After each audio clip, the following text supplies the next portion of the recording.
It is easy to say who I am and what I want to do in the future, but only a deep understanding of where the ambition comes from can keep the ambition burning, acting as the drive towards materialization of that dream. The following reflection looks into influencers throughout my developmental stages. It aims to show how my leadership styles have been formed, how my views on life have changed, leading to how my vision is reinforced as a leader. I had affluent and stable early upbringing until 10 years old. My dad was a veteran and my mom was a fresh graduate from College of Finance and Commerce. However, like many other women in Vietnam at that time, my mom stayed at home and took care of the family while my dad was the main income earner. I could read when I was 3, and I was endowed with many perks.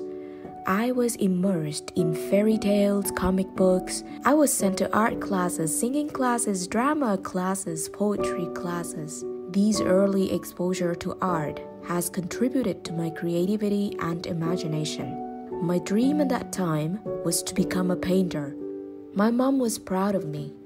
She would come to my class on every first day of every school year, decorating my class, engaging in my class activities, encouraging me to sing songs to welcome teachers and new friends.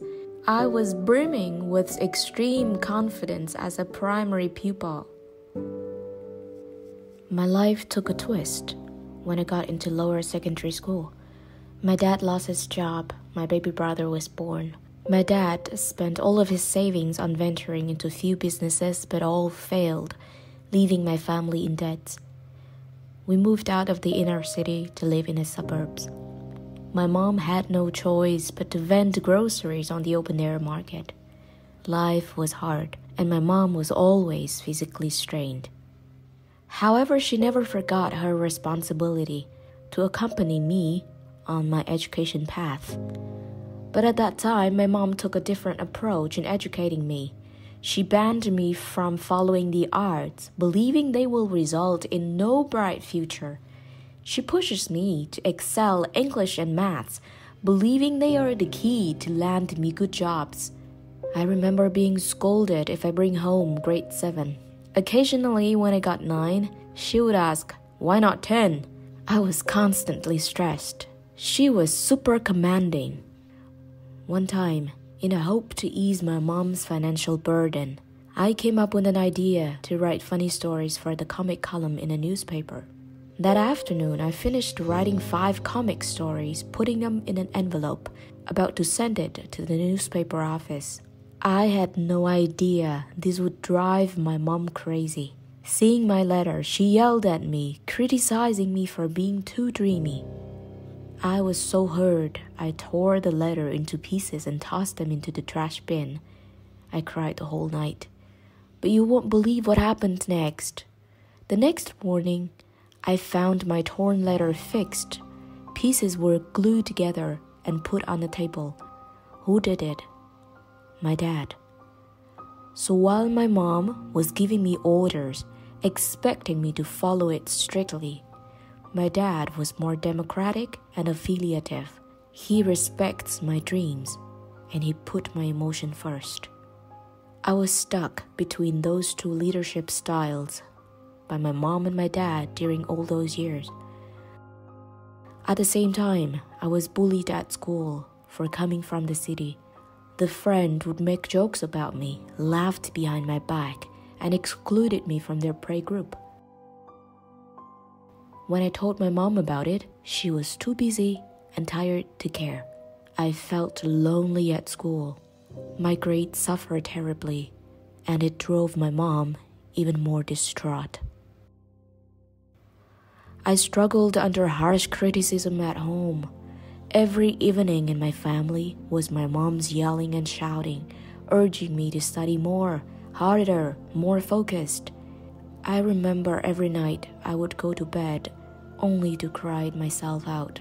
I felt sorry for my mom for all the burden she had to carry on her shoulder. I also felt sorry for myself for not being loved, for who I truly was. There was one time, feeling so desperate, I even found my way to the drugstore and asked for a sleeping pill. I wanted to kill myself, thinking it would be better if I died. My mom would have one burden relieved. At that point, it came to my realization how poverty can devastate a family's not only physical but also psychological well-being. Sometimes, poverty can take lives. Fortunately, the chemist refused to sell me sleeping pills. I continued that tormented state of living until 14, when my life took another turn. When I got into higher secondary school, there was a classmate returning to Vietnam from America. Not knowing who I was, he treated me fairly and nicely. He asked me if I was going to attend the examination for excellent student that year. I was so embarrassed, replying, "Me? No." He questioned, "Why not? We can study together." That exact moment, like a drowning girl waiting for a helping hand, my eyes lit up. I asked him for help. He was more than willing to show me which book to read, which approach to take for learning effectively.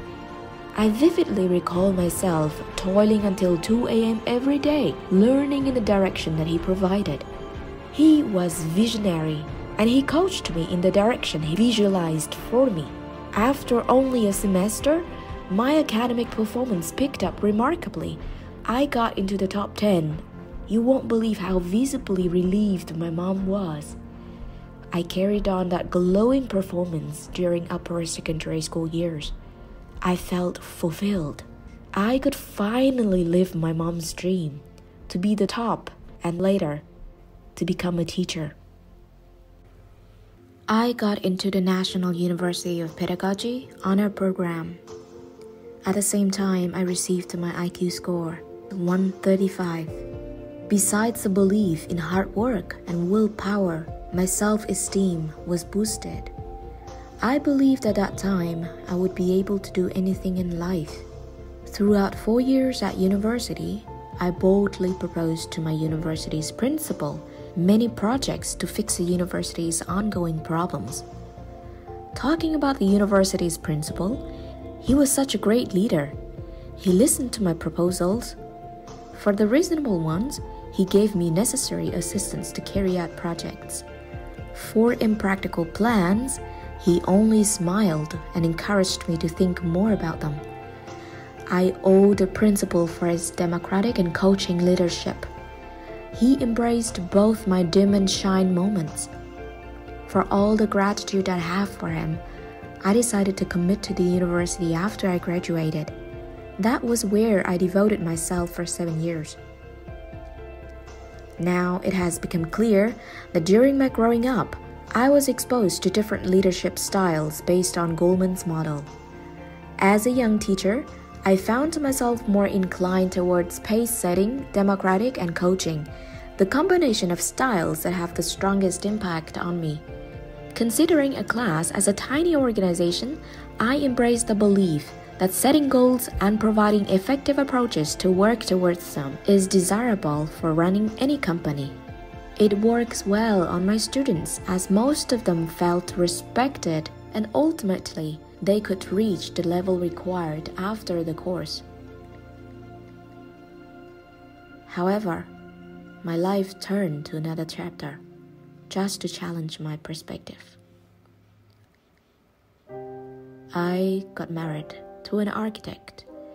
He is artistic and was brought up in a laid-back environment, which his parents expected almost nothing from him.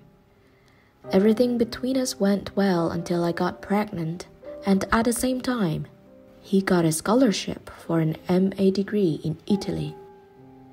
He, never being placed in responsibilities before, took the opportunity immediately. And me, 7 months pregnant with many goals set for the baby and many expectations for us as a family, I took his decision as a shock. Despite all my reasons to keep him stay, he was encouraged by his parents to pursue the degree. Again, in Vietnam, everyone believes it is a woman's duty to sacrifice her wish for the men's success. It is taken for granted that I would give birth and take care of the baby all by myself. I was freaked out for having to take that huge parenting responsibility alone. After crying myself out in despair, I realized that if a team doesn't share a common goal and a culture, trying to steer a ship towards direction is hopeless. I decided to let him go, together with a partnership with him. I became a single mom. I had to return to work 10 days after labor to make money. I was doing a dual job, a part-time teacher and a full-time mother, to both of which I was very committed. But I did not want to repeat my mom's mistake, struggling for a living and neglecting her child's mental well-being. So no matter how tired I was, I always gave my son my best performance. The brightest smile, the most excited tone, the loudest cheers, the warmest caress. That was exasperating, to be honest. There were nights I felt so lonely. I kept holding my son and cried, thinking about jumping from the 10th floor to end the suffering. I know I was having critical depression at that time, so I didn't act on impulse. I did talk to my mom about my situation and she responded, "Look, every woman is taking care of children, not only you. What are you complaining about?" I gritted and bore it. For a while, I drained myself like that for almost a year. Until one day, I was rushed to hospital, diagnosed with thrombocytopenia due to prolonged stress. 2 months in hospital really shook my perspective on goals, willpower, and hard work. Sticking to goals is good, but at what cost? In order for anything to function sustainably, physical and psychological well-being has to be the foundation. From that insight, I adjusted my life. I sent my son to kindergarten. I enjoyed more time painting, reading, socializing again. I partnered up with a colleague to open an English center. I found myself alive and kicking with new projects, with the dynamism of running a small business. My teacher colleagues shared that although the rate offered at my center was not as high as many others on the market, they still wanted to work with me because of the bond and trust they had with me. Once again, I find psychological well-being profoundly important for an organization. Unfortunately, the weakness of my business at that time was managing operational staff, the marketing and financing area. After 2 years, the business was only at a survival mode financially, showing little sign of growth. Based on Boyden Leadership Framework, I only have half of the qualities required to become an effective leader. I need to work more on my cognitive areas of intelligence, which involves skills to lead an organization. I need to learn to align the organization, manage tensions, and provide strategic orientation. I cannot always run away or do away with the partnerships like I did with my personal relationship. I need to learn to smoothen personal differences and negotiate goals. That is why I stopped the business, sharing with my son my education plan, and decided to invest all my savings in higher education in business. My story is only one among many other stories that share the same theme: poverty and the cost one has to pay to change that status quo. Under a bureaucratic and unstable political system, poor people in my country are left to fend for themselves, competing with one another for survival. Somewhere in the rat race, many people give up by killing themselves. It is stressful being poor, but it would be more tragic when you are poor, but your dream is big. I keep on wondering how to help them. Under a patriarchal belief system, women in my country are stuck. They are tormented with responsibilities. Their well-being is breached by biases towards men, and their dreams are perished by social stigma. I am a lucky girl who met the right people at the right time, picking me up from drowning. What about other women living in the same system, yet unlucky to find a way out?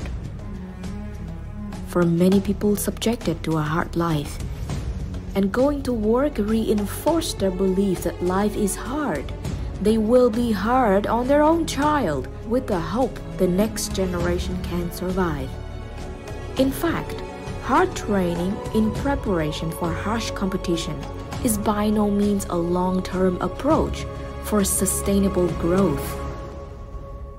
With this awareness, I would like to open a business which can improve the ongoing situations for workers in my country. Simon Sinek, an inspirational writer on leadership, contends that being a leader isn't taking charge of people, but taking care of people we are in charge of. I want to do the same as a leader. Together with my aspiration to empower women in my country, I would like to create a working environment where women are empowered, their child is cared for, where stable income is offered, and dreams are winged, psychological well-being is achieved. Before this course, I used to be confused between giving goals and KPIs and spending time supporting employees.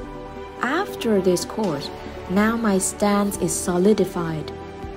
Remembering how invigorated I was when my mom used to be by my side every first school day, when my dad sticked my torn letters together, when I was given a helping hand by that boyfriend, when my former university principal winged my ventures, when SHMS teachers showed up on our virtual event to show their support. I am determined to follow that style as a leader.